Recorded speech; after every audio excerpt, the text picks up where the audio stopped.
you this morning. So, salamat gid kay nag-response magid ka mo sa akin nga request. So, maskin ganit kay Bibi, Tana, no? Kakaina, sunod pong review. Tana. So, request, no? Kay Chimes man, no? Nag-reply din ka kahapon man nga. Yes na. Kay Tadiji, ang bala. Okay lang. Tulad ni Jude. So, yesterday, no? I went also to Pastor Alex at his resort. So, after the good talk and laugh, we received a message from JB that he is not gonna speak at Hill of Zion Macarena. Because at that day, no, on December 20, he will also speak sa my Jabez House of Prayer. So, syempre, si Pastor Alex naglantaw man ako. I know that. So, gamanan ko now ang ranga panglantaw. So, ano ang Pastor? June, be our speaker. Oh, wait. So, be our speaker, no? It isn't a question, hindi nga. Ano, request gives, no? So, patimay mo, kundi nga, okay. So, amura, nag-okay ako ka na, okay, Pastor. So, maskin kay Ron man, Ron. Thank you, no, for always nga pagpati mo sa akin nga request. Saka, bala kay Ron, isa nga, ano pala? Ron, ikaw na ituwali sa may, sa may alinini. Arat tayo. So, pati tayo, obey na yun si Ron. So, salamat din, no? That's why nga I'm so thankful sa RCP family. Kay man, dyan for me, we always help each other.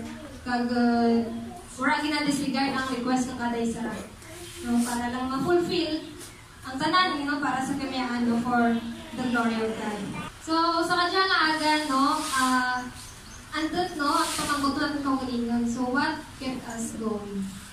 Ano ayhan ang nagapadayon kay natin? Kag, ano ayhan,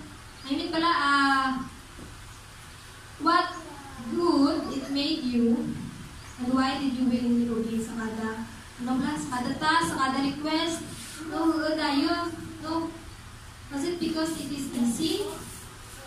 Or, no, para kanimo ulas lang dyan. But what if, no, if you were asked to go somewhere you don't know, or ako mamaan dito, kung ano nga karatago pa ito kanimo. No, so, ayan, no, Ginoo, maghahambal man kanimo nga, i-give up mo ang something, or that is very dear to you. So, ano ba? Kapati ka, o hindi? Ang Ginoo mismo kumangkot kanimo. So, amora, no, maskin pa ganin nga ang imong relationship, pwede nga i-give up, amalan kang Ginoo nga i-give up mo rin ang imong nga career. Would you still trust and obey? You know, as of today, we're still praying for JB because he was asked by Pastor La Chica to pastor the Igirindon on May. So, pero ang kondisyon ni Pastor, si JB must take it to tanang maging full-time. So, ako yan, tanayhan ka dyan, no? Trust, ayhan, yung mag-obey. Okay, so this morning, let us examine the life of a man named Abraham, no? In which he trusted and obeyed God. So, let us examine his life, kung ano bala, no, ang nadara, kang obedience sa nakapuhi. Kag mismo man kanaton sa kadyano, ano ayhan ang madara kang obedience, no, ang ating pagpati permi sa atin nga kabuhi. No, so, amora, because no, each one of us must trust and obey to discover God's best. Okay, so, who knows Abraham? Sino ang lalaki Abraham? Okay, no, so, si Abraham na dyan, pinili dyan ka ang Ginoo, no, ngaran na pakatosin, oh. Abraham. Okay, no? So, tala kayo nag-aulit sana nga tatay nga si, nga tatay na, Tera, kag sana nga sawa nga si Sarai, kato, Rukadja, Sarah rin. Okay, no? So, God told him to leave his country, his birthplace, his relatives, no? And go to the land that God will show. No, with this, God made a promise to Abraham. Ano itong mga promesa nga to?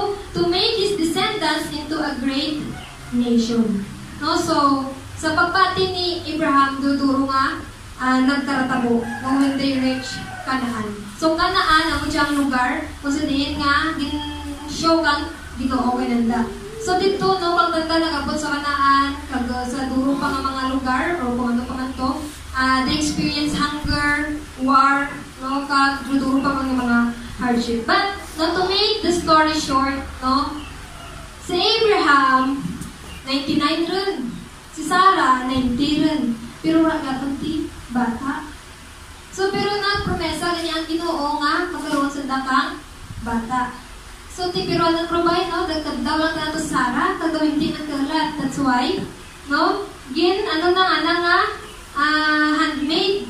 Si Sarah, he told Abraham to sleep with her handmaid. Ngaran na to si Hagar. To have a child.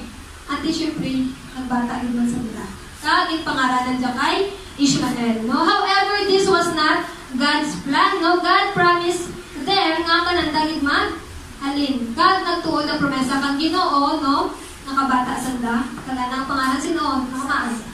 Isaac. Okay, very good. No? So, it is through Isaac that the nations will be blessed. No? So, amo dyan, no? Kung makita natin, no? Again, no? Abraham's obedience was first seen in Genesis chapter 12, verse 1. Wherein God called him to leave his country, his birthplace, and his relatives, no? Without any complaint, he responded, no, even though he doesn't know anything, no, about the place that he is going. So this reminds me of our pastor man na nag-send kinakon without any notice to aniniin. That's why I'm so sorry, the feeling niyo bang nato nga pura nakbalis juday man, no, kay man gani, no, ako man mismo abi ko makabalik pa ako after kang seminar, pero wala. Igil lang takatugin send. So, no, amura nga, I haven't even bid goodbye or yasamay, parang bangka sa iginitron. No, o, patas kay Abraham, nagsunod na, gintana to, ginsugo to Ginoo, magtug sa amin yung lugar, nagparty. Ako, nagparty man, no, daw patas-patas, but then the difference is, I know what is in the place. I know the situation there. Like, no signal, diba? No signal, so we may crash. No Facebook, no YouTube, na boring-boring at ang life. No? And then, no pa? No water, no ratin, tubig to. If you want to take a bath or take shower or do a laundry, you need to go to the other barangay. Para nga dito siyempre, dahil mag-bitbit ka ang tubig pa to sa simbahan. Kaya wala tubig. No, but then, no, glory to God, no, I still willingly obeyed, no, because I hold on to the promise of God that He will provide and He will never leave me nor forsake me. And He did. It's been 10 months na nga balik-balik sa nini kag sa Patnongon. So, wala lang man tapos yun, nag-bubid rin na rin, no? Nagpulo, nagkabulan dito. So, many people are disobeying God because of so many reasons. Sometimes it's out of rebellion or defiance. Hindi ko tama-tanang. Now, they are aware of the God's command and yet disobey because they lack of knowledge about Him, and of course, you can't trust. No, kung suguon ikaw, no, if a stranger will tell you to do this and that, will you follow? Of course, no, di ba? No, dumduman ito dati ang tawag ka dyan, Otolibon. Natuwa din lang to. No, ang magitungnoban ka, no, ang dyan mo to. No, we're in, no, pag hindi ka mo magpatik sa, permit number ka parents, at hindi ka mo magpatik kung hindi nyo kilala, ha? No, ka rin. No, so there are also people that really wanted to obey God's command, but it is so weak to do it. Ay, kasunod lang po, ikaw lang anay, kaya pray. Nagabot na sunod, wala yapon. Okay? Namin man, no? But for Abraham, he willingly obeyed God. No? For the second time, the most difficult thing to do as a parent was asked. God asked Abraham to offer his son Isaac as a burnt offering. No, so ating mga Bibles, so let us turn it into Genesis chapter 22. So this is where God tested Abraham to offer his son as a burnt offering. So after these things, God tested Abraham and said to him, Abraham, and he said, here I am. He said, take your son, your only son Isaac, whom you love, and go to the land of Moriah and offer him there as a burnt offering on one of the mountains of which I shall tell you. Now, church, what will be the proof of Abraham's obedience? Base sa ating binabasa ng text. Ano ka na nga ba? Ginoo ka na? To offer his son Isaac as a burnt offering. Now, I am sure that you are questioning God on this. Parang siguro, bata ko, pachin ko. Diba? What kind of a parent you are to kill your own son or kill your own daughter? No, biskan ka niya kung bata pa kita, no? Ang ating ni parent don't even want us to be beaten by a single mosquito. Hindi pwede palakukan. Wow, mahal yan. So, hindi pwede no? Sa mura, no? Tapos rugyata na, no? Mambal ka mo nga, you said, God is a loving God. And He wouldn't do that. And yes, no, you are right, no? God will never approve a child sacrifice. To prove it, there are a lot of scriptures that shows how God hates this practice. Because people, specifically Ammonites, Israel's neighbors, were practicing human sacrifice as the greatest gift to Moloch, their national god. No? Amo dyan ginayimot ng nila to ward off evil or to appease his anger. No? Kung ano pala, siyempre gagat ang danga Ginoo, ang danga Diyos. So kinanglan ang mag-offer, mag-burnt offering, human sacrifice, para nga hindi magbagat ang danga God. So you know that this is very popular and familiar sa Philippine setting. You know daga sa tulay, no? So there are some reports before, I don't know if this is true or not, no, that kids were missing because they were kidnapped, so that their blood will be poured or will be shed to structures like these great bridges we have as an offering to those or whoever lives in it. Dito sa tulay naman. Muna malikita ang kinangatagaan. No, so mura, no? Give back to Ammonites, no? God condemns such practice in Leviticus 20 verse 1 to 5. Naroon ganyan na makita kung paano nga gagawin Ginoo sa amo dyan na sistema. Okay, no? Padayon kita. After these things, God tested Abraham. See? God never intended Abraham to kill his own son. No? Why do we say so? Again, verse 1 says, God tested Abraham. So it's just a test. Now, God did not intend to actually kill and sacrifice his own son. Turn your Bible in Hebrews 11 verse 17. It says here, by faith, Abraham, when he was tested, offered up Isaac. The word was tested. Test. So why our teachers are giving us a test? Nandito mga teacher natin? Tawa nila kung mga exam, kung mga test, no? It is to test or examine us whether we have learned something or not. So that's why kay Abraham man, you know? It is to test Abraham whether he will obey or not. Does Abraham really love God more than anything else, more than his family, more than his son? No? Because God knows how dearly sa mga parent ang mga bata. Diba? Plangka na kang ginikanan ng mga bata. Mas hindi, mga patyan na iba, no? Mga patyan pa. Okay. So, ano rin, no? As we continue in verse 3, no? Abraham, he didn't let anything stop him from going. He even prepared things such as wood and donkey for traveling. No? Kaya kung basahan natin ang verse 3 ang badya. So, Abraham rose early in the morning, saddled his donkey, and took two of his young men with him and his son Isaac. And he cut the wood for burnt offering and the roast, and went to the place of which God had told him. On the third day, Abraham lifted up his eyes and saw the place from afar. Then Abraham said to his young men, "Stay here with the donkey. I and the boy will go over there and worship and come again to you." So now this shows that if we are willingly obey the Lord, we must be prepared. No, para si Abraham ay prepared wood for burnt offering and tansi for their traveling. So, among no, like Abraham, we shouldn't let anything stops us in serving Him. Never let obstacles stop you from serving and worshiping God.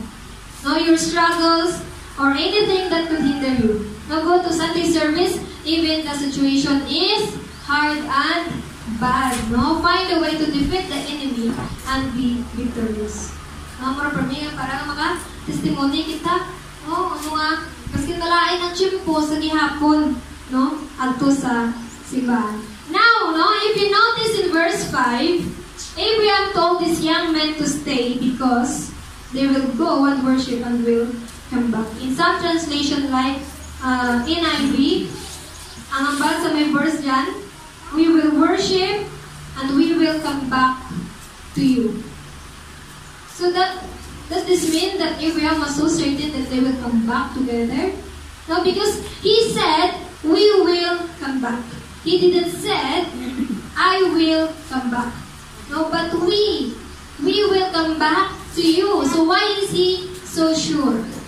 At nga tama iti sigurado si Abraham na magkabalik sila together ni Isaac. No? Because he trusts the promises of the Lord. He trusted the promise in Genesis 21 verse 12 na hapalugyan, in Isaac your seed shall be called. No, with this promise, no, he knew that the Lord would actually kill Isaac.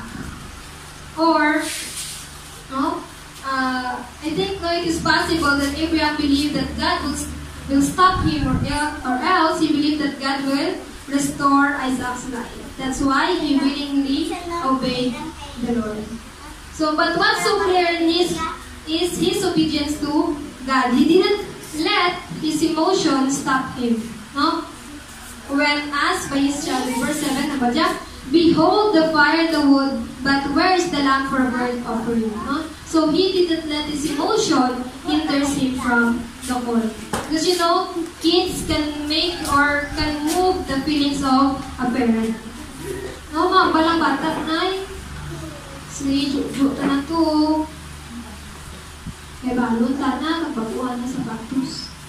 Ang ganda na ba, diba? Hindi ko matandag ka na. No, but then, no, Abraham, no, he didn't let his emotion hinder him from the call.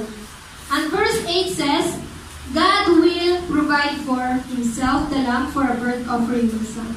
So God will provide. Abraham uttered a very powerful statement of faith. Ano to nga statement? God will provide. Again, everybody, God will provide. No, God will provide. No? I don't know how many times did we utter this powerful statement of faith. No? Countless. But that's why, no, it is important to have a foundation of faith so that no matter what comes along the way, you knew what to choose. No, as for Abraham in verse 9, he built an altar, arranged the wood in it, and tied his son and laid him in the altar. So he already picked up the knife and was ready to kill him and sacrifice his son. But at the very last moment, an angel of the Lord stopped him. He did trust and obey until God stopped him and provided the ram as a replacement. So what? Ano Ginoo? God did provide. No, I've been hearing countless testimonies na on how God provided in their lives, in their needs. No, God, one of those testimonies is my testimony.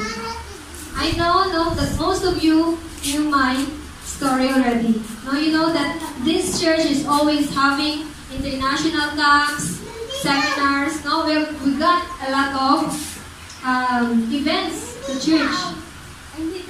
And syempre, no, ang ating National Youth Camp or the International Youth Camp was always scheduled no, after graduation or after the school year ends, no? Except for this, no, we get services every Saturday and Sunday, no? So now, you know how important it is for the teachers to have a license. To be a licensed professional teacher. Basta. No? So, no, tama ka importante nga mapasaran ng board exam. Especially if you are living in this country, mabuhay Philippines. Manaw, no? We're in, no? Turong mga negative vibes. Puro pressure, imong mabatian ang makita mo sa mga tao. That's why, no, hindi kaya kita mo tingala, no, that there are so many cases reported, no, of suicide, no, because of failing the board exam. No? So, way back 2018 after graduation, all of the review centers, even my school, is just catering weekend class for the review. So that left me no choice but to have a self-review. Okay, decided, no, I prioritize the work of the Lord. No, I just believe that God will give me this license. If not, no, I still believe that He has plans for me. My co-leaders, they also sacrifice the review. So, dyan, avoid that. Being ready always in putting God first. God made the way for us. Now, one of the biggest review centers announced for a Monday, Tuesday review class. So, praise God, binuro. So, yung tuwing naka-ball kami kang board exams. So, one more thing, no, we always use the holidays, no, we took time that every holidays we have a youth fellowship. Siyempre, sakto sa school. So, siyempre, holiday lang inyong time nga magka-gather. So, decided, no, nagambal pagkita ko mga kananda, that we will not attend the final coaching.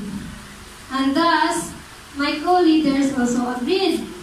But then, after a few moments, the staff of the CPRC, of our review center, no, took the microphone and nag-announce na wala final coaching ng mga matabot sa Martes nga to because ang angon ng speaker hindi abot. O diba? What a waymaker, what a peacemaker, what a promise keeper God ang aton nila sa Biblia. So, mura no? This testimony of mine is what was resulted from my faith. Tiyan mo na natin yung faith mo. No? My expression of praise and thanksgiving. So now you may be asking, no, what about those in an emergency room? Those doctors, no? And other people who has a job on Sunday. No? Especially yung nawakan natin, Matthew 6:23. No? Seek ye first the kingdom of God and His righteousness, and all these things shall be added unto you. So, going to church on Sunday is essential to the life of every Christian. It's a matter of faith, no? I am not saying that they aren't faithful because they don't attend on Sunday. No? Because being faithful is not just about attending Sunday or Sunday church regularly. No? You know, what I like most about Filipino culture is that we disregard everything. No? At yung mga obra, bisket Domingo, no? Para lang din niya makasimba sa Ginoo. No? Just to be in church on Sunday. So now, no, it is not just Sunday that we can seek the Lord. Every day, no? Diba, pagkating nga, pwede kita kadayaw sa Ginoo. Adlaw, hindi lang sa Sunday.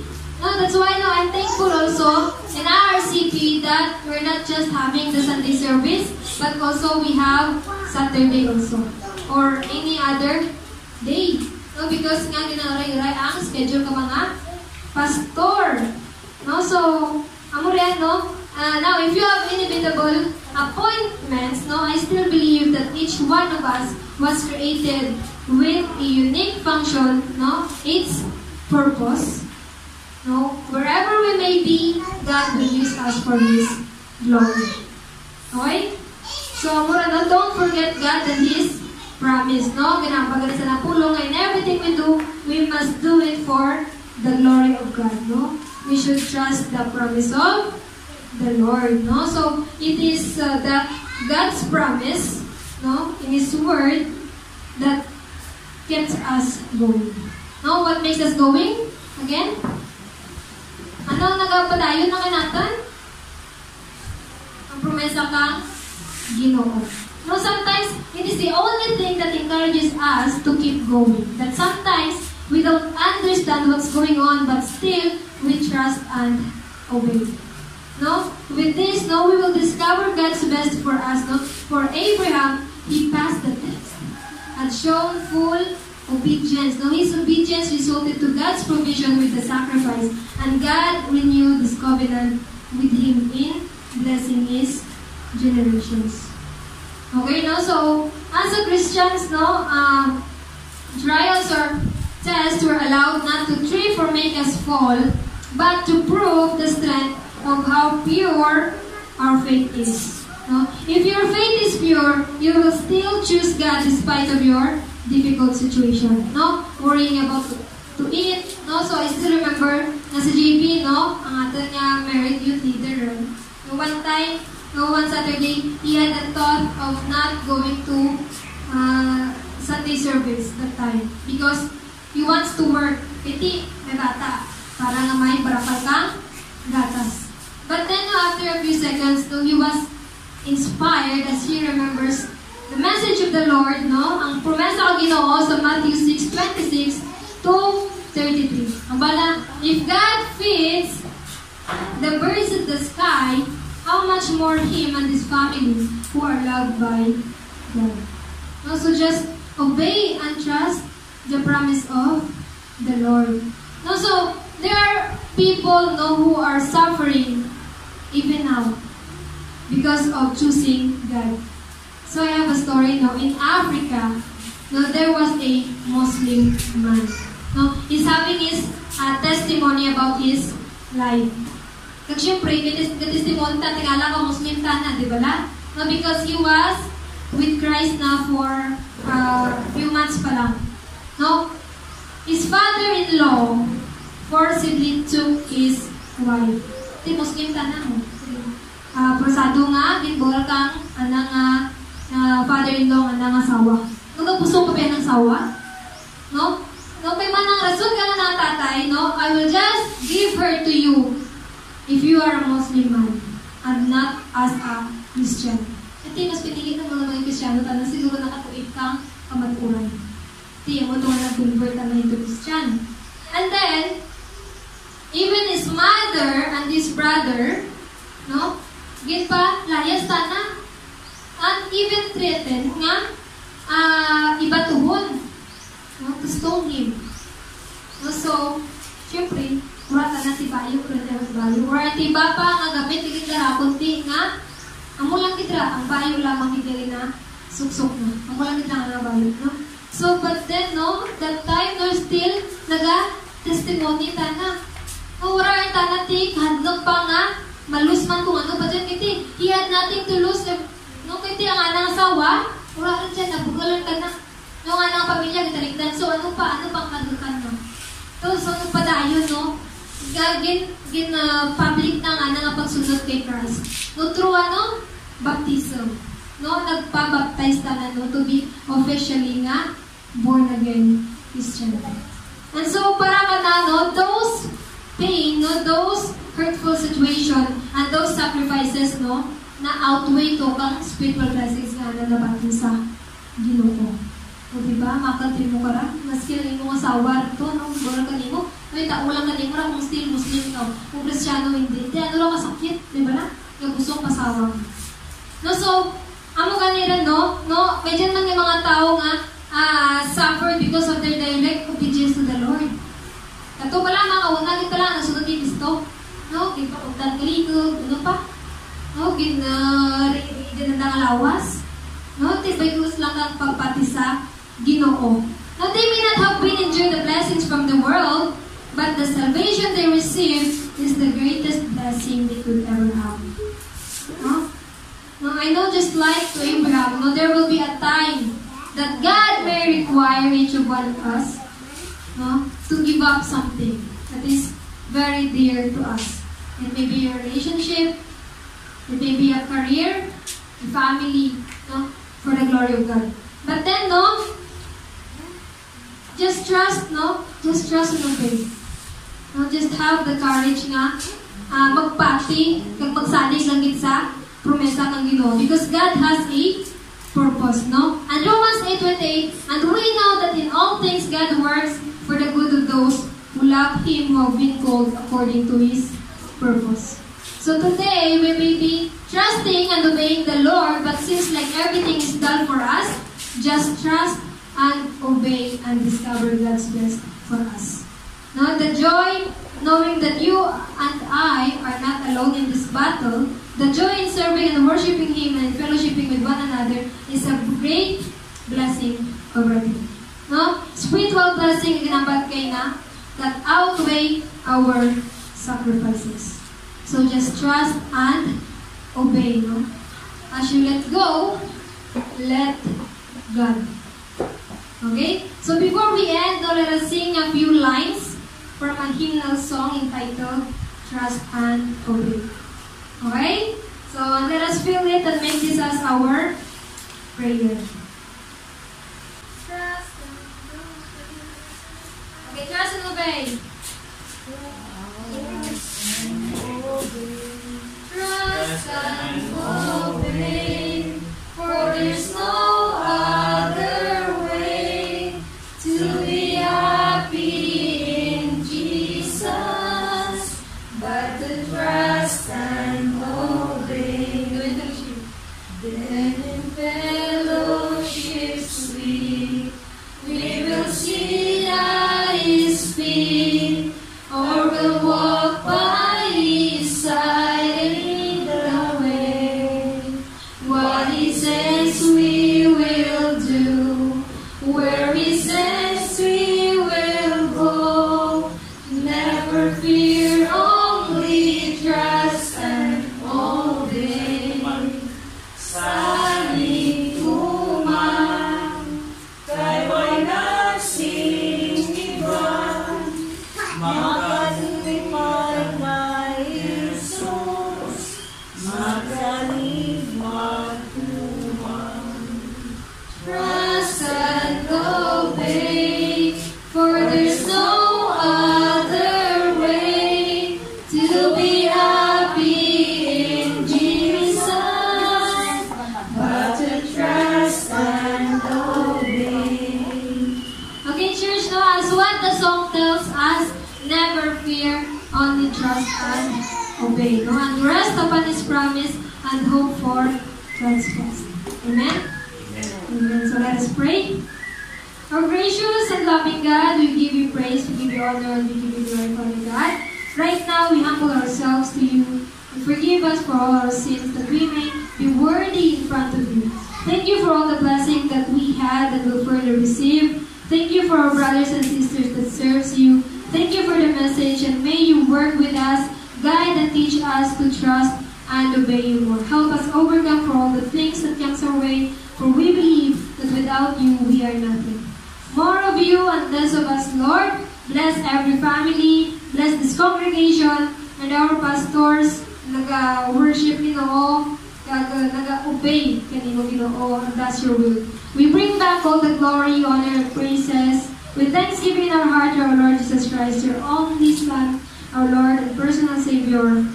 Amen.